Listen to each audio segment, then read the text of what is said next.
Welcome to Visual Data in Excel. Which chart or graph should I use? I'm Dawn Sizer, and today we are going to talk a little bit more about how to get your point across graphically. I want to make sure that you know how to choose a good chart or graph for the data that you have. So building from the input from the Visual Data in Excel class, I'm going to cover what type of chart that you should be using based on the types of data that you have. We're going to cover all the general charts in Excel. Those include column, line, pie, bar, area, scatter, map, stock, surface, radar, tree map, sunburst, histogram, box and whisker, waterfall, funnel, and I'll touch briefly on the combo charts as well. So saying all of that, let's get started. So bar and column charts display data using rectangular bars where the length of the bar is proportional to the data value. Both are used to compare two or more values. However, their difference lies in their orientation. A bar chart is oriented horizontally, whereas the column chart is oriented vertically. The column is best suited for anything less than 10 data sets. Beyond that, it's harder to read and better suited for a bar chart. Column charts are also better suited if you have negative values, especially where we're talking about money. And it's just easier to point things out that way. So you can see that the negative actually drops down below the bar. So best used for bar and columns, anytime that you have one data set that's relative to another, like sales by person, citations by officer, calls by station, that type of thing works great in bar and column charts. Pie charts are best to use when you're trying to compare parts of a whole. They do not show changes over time. So think of them as ways to show percentages of things or compositions of a whole. You need one set of data and one set only. The data should equal 100% or be a composition of the whole, even if some of the whole is an unknown. The other thing I want to mention about pie charts is that they're kind of the redheaded stepchild of the chart world. Don't use it if you have more than 5 values. It starts to get hard to read. The example that I have up here are subscribers by month, and you can see that it's actually starting to get difficult to read because there are so many parts to take a look at. There's no way I can tell what percentage of anything is. Is it 17%? Is it 23%? I have no idea. There's no way for me to know. And the only way to do that is to start putting numbers actually on the chart, and then the chart just gets really, really ugly. So 4 items, 5 items, fantastic. You're good to go. Anything more than that, use something else. One of those something else could be a line chart. Line charts are used anytime that you have a data set where you're trying to identify a trend or a pattern, and it's typically over some type of time. So an annual employment rate, rainfall levels. In our example, I'm showing an increase in subscribers through the year. If you want to see types of calls through the year, do they spike? Do they fall? Line charts are a great way to show that data. Area charts, the standard area chart is used to show or compare a quantitative progression over time, just like a line chart, but the area beneath it is colored in, all fancy like. The type of that is the first one on the top, that is a standard area chart. You can also use a stacked area chart, which is the one right beneath that, for multiple data series with part to whole relationships or cumulative series of values. And what that means is that you can show the distribution categories as parts of a whole. I'm not a huge fan of area charts. They're difficult to read, in my opinion. I would much rather see things as a trend or a line chart this way, or if I have to, I would put it up in 2 separate pie charts or 3 separate pie charts so that I could see how things actually related in that case. Some people really like them, and just for the example that I have, it doesn't make all that much sense to do it that way. So a scatter plot is a two-dimensional data visualization that uses dots to represent the values obtained for two different variables. So one is plotted along the x, the other is plotted along the y. In this case, we're looking at the Old Faithful eruptions. We're looking at the time between eruptions with the eruption duration. So I know, looking at this chart, that my eruption duration, if it's really short in minutes, the time between it is also really short. If the eruption lasts longer, then I know that the time between eruptions is also going to be longer. So scatter plots are used when you want to show the relationship between two variables. Our variables are the time between and the eruption duration. Scatter plots are sometimes called correlation plots because they show how two variables are correlated. And the way that you usually do that is from a trend line. You can see that little blue dotted line between there. That's our trend line. It shows us that as the time between eruptions goes up, the eruption duration also goes up, and it kind of shows you exactly where along that line. And what that means is the most dots will appear as close to that line as possible, and that's going to be your trend line. Next one we're going to take a look at is map charts. They really are exactly what they say they are. It's a map. You can use a map chart to compare values and show categories across geographical regions. Now, the geographical regions that you have available to you are whole countries, which not probably all that useful to you.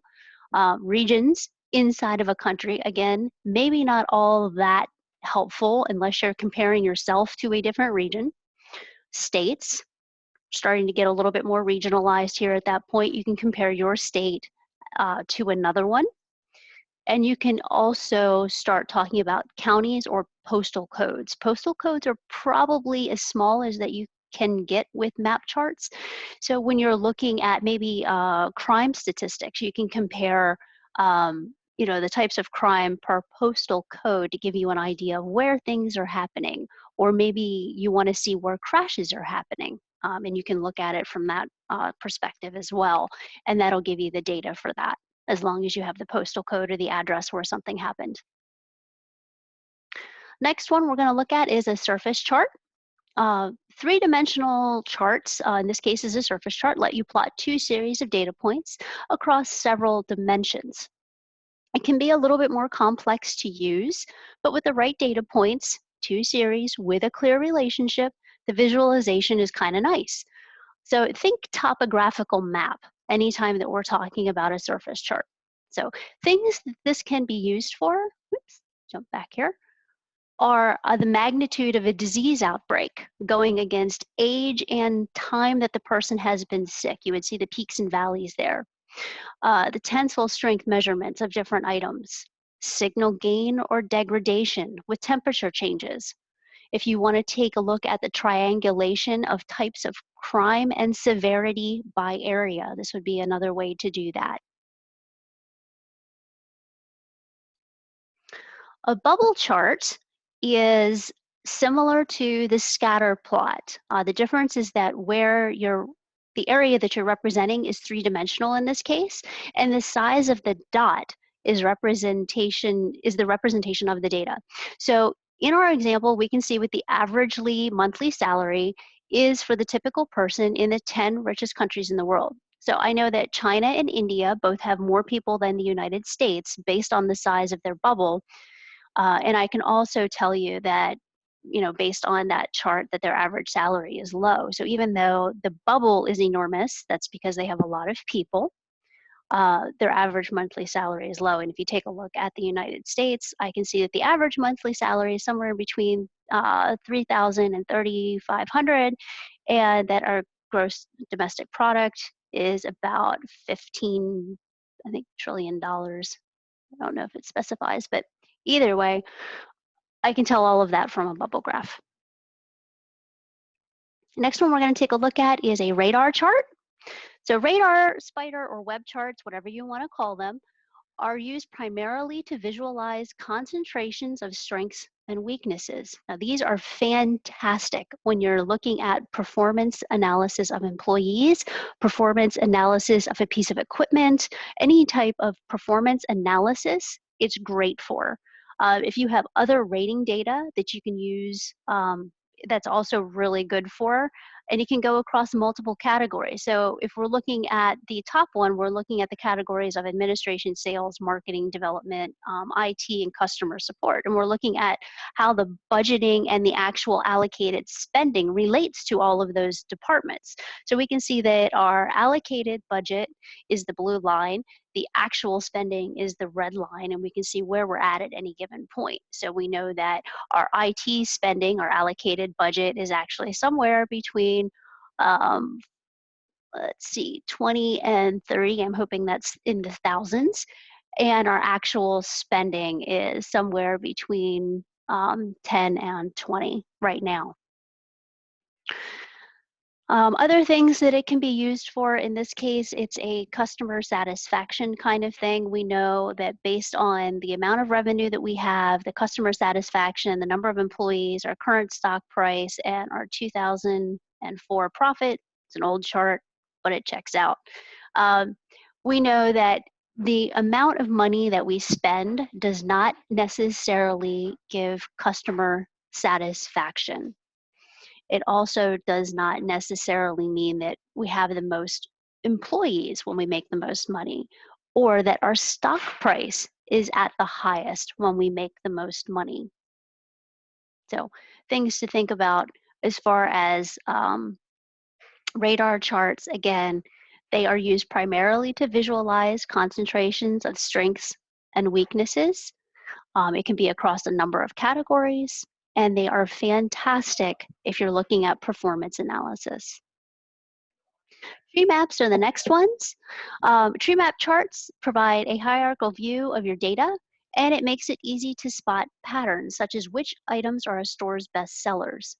The tree branches are represented by rectangles, and each sub-branch is shown as a smaller rectangle. The tree map chart displays categories by color and proximity and can easily show lots of data, which would be difficult for other chart types. So in our example here, we can see that we have breakfast and lunch sales. Looks like at some type of cafe. For whatever reason on this planet, at breakfast time, they sell more tea than coffee. I don't know how that's possible, but that's what the tree map data tells me. Tells me that they sell approximately the same number of waffles and eggs, but pancakes are a little bit lower, which I would want to promote my pancakes because they're a lot easier and faster to make than waffles.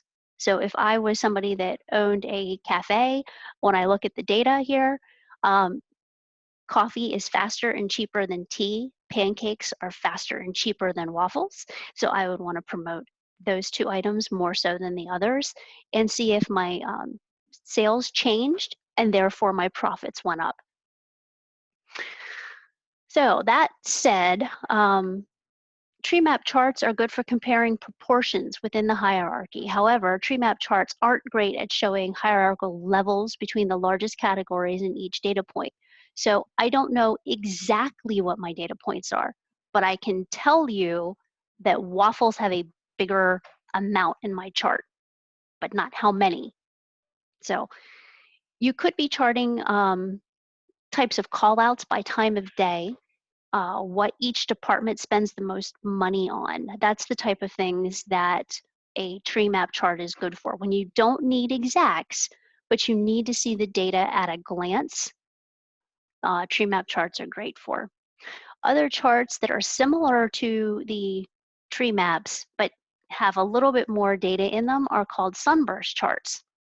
Now, the sunburst chart is ideal for displaying hierarchical data, again, like a tree map, but each level of the hierarchy is represented by a ring or a circle with the innermost circle as the top of the hierarchy, much like a tree, which kind of crazy because we just looked at trees, but you think of tree rings, that's what a sunburst chart is kind of like. So the sunburst chart without any hierarchical data looks similar to a donut. However, a sunburst chart with multiple levels of categories shows how the outer rings relate to the inner rings. Again, I don't have much use for these. Somebody else might come up with something, but what this is showing us in our example here is I'm looking at 4 quarters of the year and how the months break out and how the weeks break out, and then how the sales actually apply to those. So if I look at my first quarter, I know that the first quarter has a lot more data because it's broken out that way. I know that my sales for January are 3.5. I know my sales for February aren't nearly that big because the sections of my Sunburst are not quite that large. If I look at any of the other months, my sales tend to go down. They go down way down towards the end of the year. So my biggest month is actually January. February, it starts to drop down. March is even smaller. April, May, and you can see kind of the progression there of sales as it travels around the Sunburst. So if that one makes sense for you, great. If not, again, you can use the tree map if that makes a little bit more sense, or break things out into a different chart.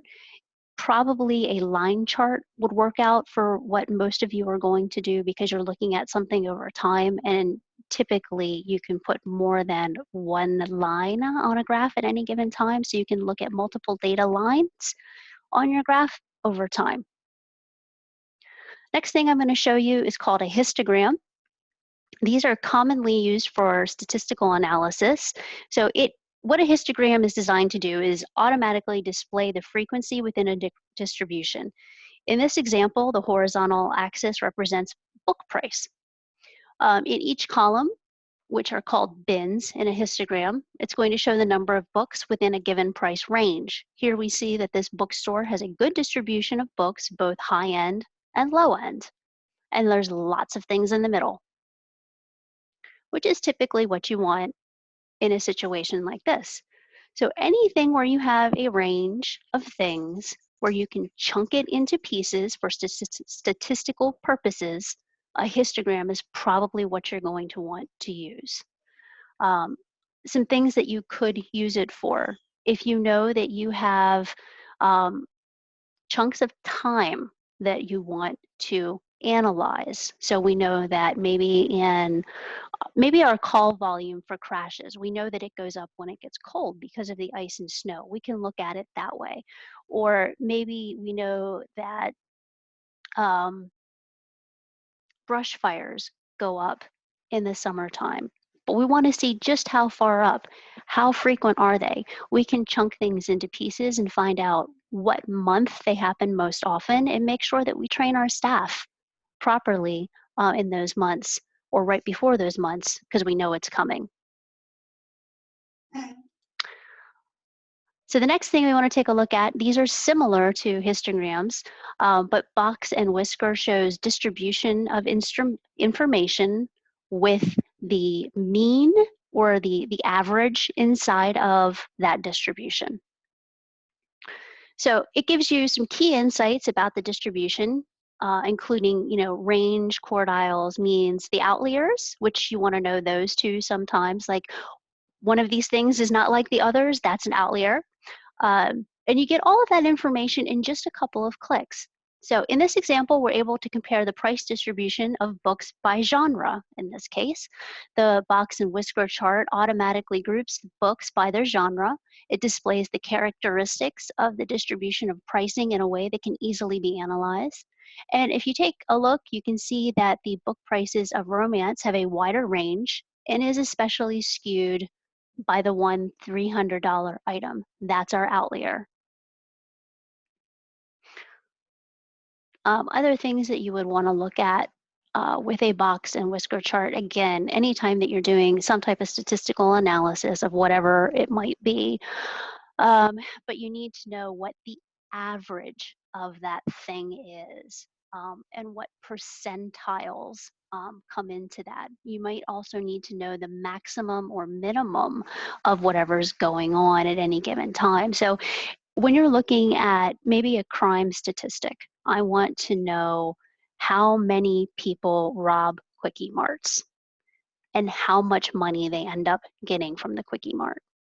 That type of statistical analysis would give me an area.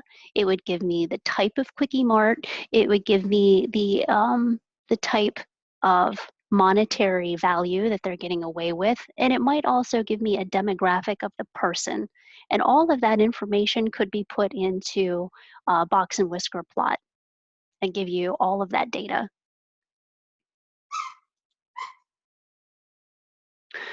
Next thing we're going to take a look at is a waterfall chart. These are also called a bridge chart because you can actually see a little bridge from one waterfall to the next. These show running totals as values that are either added or subtracted to whatever total it is. It's useful for understanding how an initial value, like net income, can be affected by a series of positive or negative values. So the columns are color coded so you can easily tell positive from negative, and the initial and final value columns start on your horizontal axis while the intermediate values are floating columns. Because of this look, again, they're also called bridge charts. So that's what these can be used for. Most often they're going to be used for monetary figures, for increases and decreases from a total of some type. Again, these are good for budgets. If you know what your total budget is, we can show what the increase or decrease needs to be to that budget for the next budget year. Funnel charts are the next thing we're going to take a look at. They show you values across multiple stages in a process. So for example, you could use a funnel chart to show the number of sales prospects at each stage in a sales cycle or pipeline. Typically, the values decrease gradually, allowing the bars to resemble a funnel. So in this case, if we have 500 prospects, we're going to qualify those prospects. Of those 500, 425 are actual people who would buy our product. After we run a needs analysis, we find out that more than 200 of those people, 225 of them, don't meet our needs for the product that we sell, so we get rid of them. For those 200 people that we say that, yes, based on the needs analysis, they could actually get a price quote, we get 150 price quotes out to those. 100 of those people have come back and say we want to negotiate for an actual sale, and of those, we've landed 90 of them. So from 500 to 90, that shows our sales funnel or our sales pipeline, whichever one you want to call it. Anything where you have a tremendous amount of data and you want to show how you've gotten down to the result that you ended up with, that's a perfect spot for a funnel chart. So Pareto charts, these are a sorted histogram chart. These are also the bane of your existence if you go into any type of project management. You're going to use these over and over and over again. What these do is they have columns that are sorted in descending order, and a line represented the cumulative total percentage. Pareto charts highlight the biggest factors in data sets and are considered one of the 7 basic tools of quality control. So when you're talking about Six Sigma or running lean or any type of manufacturing, you're going to see this. Any type of project management will also use it because we're going to look at quality control inside of that project. So using the Pareto chart, you can automatically sort the frequency of the most prevalent issues, which are your bar graphs. And when we say prevalent issues, it's a category. What are we talking about? Are we talking about bells? Are we talking about whistles? Are we talking about different types of things? Are we talking about different types of people? It's just a matter of what categories of things are we talking about. So let's talk about cars. We have 1, 2, 3, 4, 5 different vehicles in our fleet right now. Of those, we have the category D vehicle is actually our best one. It's performing the best right now. I can tell that because it is performing at 87%, give or take, which is probably terrible actually for a vehicle, but we won't go there. And they just decrease down after that. And it might be because of age. It might be because of a ton of different things. And that's what would be represented on one of the other axes in this case. But it allows us to show the frequency of the most prevalent issues. Again, that's our bar graph. And then show the additive contributions of each issue as you move along the horizontal axis, which is our line graph. And what that might be is continued maintenance. Maybe the driver might change. And then that would show, oh, suddenly our vehicles have a better reliability factor based on driver. It's just a matter of how you want to display the data and the data that you're using. But again, any type of project management or any type of issue where you want to show a ton of data with a trend line in it and to get you an idea of using the data that you have, where's the sweet spot? Because a Pareto chart will always show you the sweet spot. And in this case, it's going to be somewhere between that 15 and 20,000 mark and probably between category A and B. That is pretty much it for the charting. That's all the general charts. The only one I didn't show was a stock chart. It really is just a stock chart for stocks. So that's the end for today. I don't know if you heard that, but Pilot says hello. He just barked. Not really the end, though, because Excel does have variations on each one of these charts that I've shown you, and then there are pivot charts as well, which I didn't show today. But next time, I'm going to be showing you how to link data across multiple sheets, how to link Excel data to other documents, and teach you a little bit about pivot tables and what you use them for. If you're not already signed up for our webinars, you can sign up on our website or by clicking on the Learn More button on our Facebook page. And by all means, if you haven't been to our Facebook page, go there, give us a like, and I will see you next time. Bye-bye.